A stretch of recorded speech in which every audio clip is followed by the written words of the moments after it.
Welcome back to Flipped Lesson 2. Today we're going to be talking about complete sentences. We've done a little bit of this in your groups when we did writing stations during your block day, but now we're going to do a little bit of review and expand on that topic a little bit more. Remember, you need to watch the whole video before you go and take Flipped Quiz 2, and I would strongly encourage you to take notes because you get to use your notes on the quiz. So you're pretty much guaranteed 100%. So follow along and let's get started. We're going to start off with a little bit of review. Now, you learned in your stations during your block day that a sentence essentially needs two things. Think for a second. Do you have them? All right, let's review. For one, a sentence needs a subject. You need that person or that thing that is what the sentence is about. Now, what was the second thing? If you didn't get subject, you should be able to get this one. Ready? A verb. That's the action. You need to have that subject that the sentence is about, but what are they doing in that sentence? That allows you to have a two-word sentence. Now, just as a reminder, just in case you didn't grab this when we were in our writing stations, the subject is the who or the what.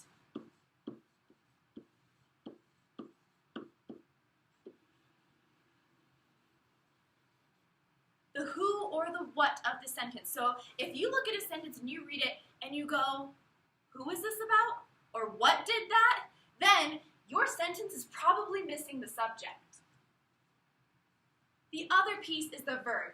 The verb is the action being done.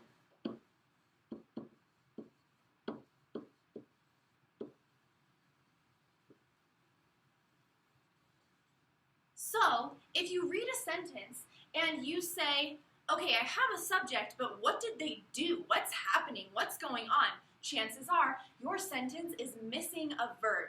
Remember, those are the two essential parts. You have to have those. So, if we start to review, here are your two-word sentences again. I could say that right here, I have a verb. So, if I have a verb, I need to have that subject. So I'm going to go ahead and say that David studied. Now I have a subject and a verb. Complete sentence. Let's see. What did Drake do? I'll say Drake laughed. Now, since Drake is my subject, I knew I needed that verb. Now that I have both, I have a complete sentence. Let's do another. Let's use Brandon. Brandon is now my subject. And he did what? He sniveled. Did you hear that? It was a vocab word. Do you remember what sniveled means? Oh, I don't like this class. I don't want to do these two-word sentences. Get it? It's to whine, remember? Sniveled means to whine. So Brandon sniveled. Sniveled, if he's whining, he's doing something. That's your verb. All right, now Kaylee, I'll just say Kaylee is. Now, we haven't talked about this part yet, and this is going to be important, because you might have thought, Ms. Wood, that last one sounds kind of funky. How can someone is? Good point. So, as we look at all of these two-word sentences, we're noticing that they don't really leave you hanging. David studied. Okay. Drake laughed. Okay. Brandon sniveled. Okay. Kaylee is what? Kaylee's left hanging is what she is. All of a sudden, we don't have a complete sentence because we don't have a complete thought. And that's the third piece we're going to add today that was left out of your block lesson. Kaylee is what? Kaylee is smart. Kaylee is tired. Kaylee is hungry. What is Kaylee? We need to know. So that leads us to your prescription for a complete sentence. So if you ever get to the point where you are just not sure what to do and you read a sentence and you go, that sounds really funky. No longer are you just going to look for two things. Now you're going to look for three. This is your CVS. That sounds like the pharmacy. Your CVS guide to making sure you have a complete sentence. If you don't know what a CVS is, looks a little something like this. This is your CVS prescription You're making sure that you have complete sentences. So, first off, you need to make sure that your sentence is a complete thought.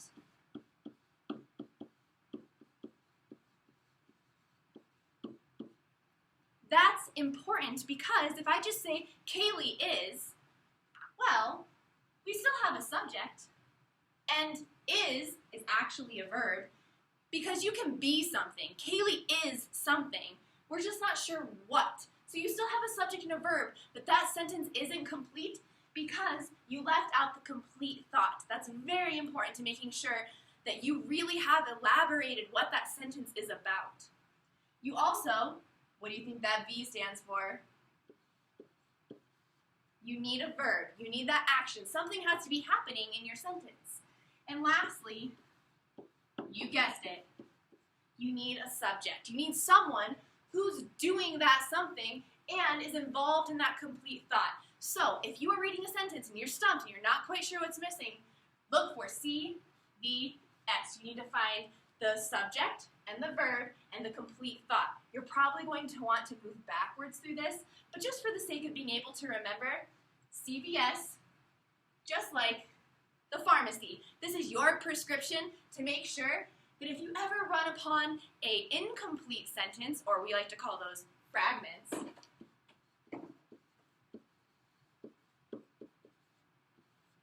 if you ever run across a fragment, this is like your prescription Band-Aid for fixing those problems. Let's look at an example. Okay, so this is an excerpt from The Giver. It's a book we are going to be reading later on in this class. I have this little sentence, maybe fragment, right here. It says, Jonas glanced. Jonas would be my subject. That is the name of the main character in this book.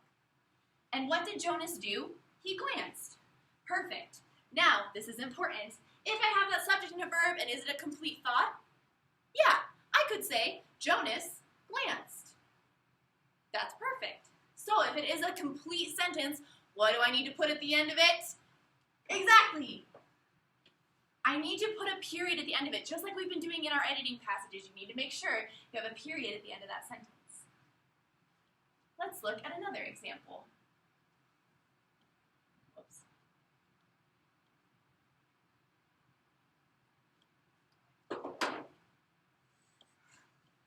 One second.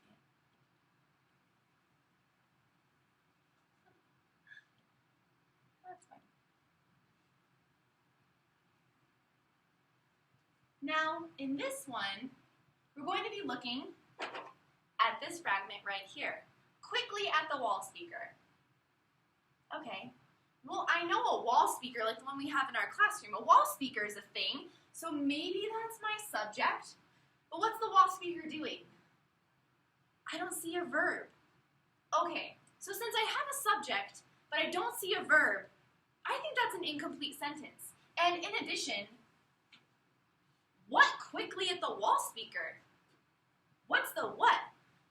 We're also, I think, missing a subject right over there. This is a fragment.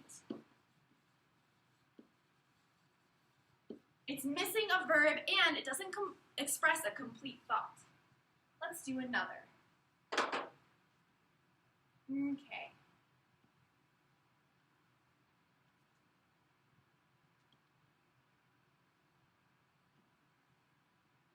Okay. Terrified that the committee would be listening. This one kind of looks similar to the last one we did. Maybe we'll find a verb in here. Terrified that the committee would be listening. Okay, well, we have a subject, the committee. But wait a second. Who's terrified? And remember that verb we just talked about? That is? We don't have that in here either. So all of a sudden, we don't have a subject or a verb that we know is terrified of the committee that could be listening. That's a fragment as well.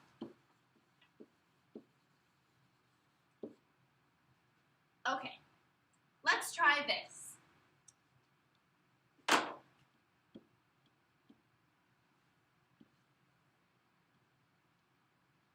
Here's the complete sentence. Jonas glanced quickly at the wall speaker, terrified that the committee could be listening.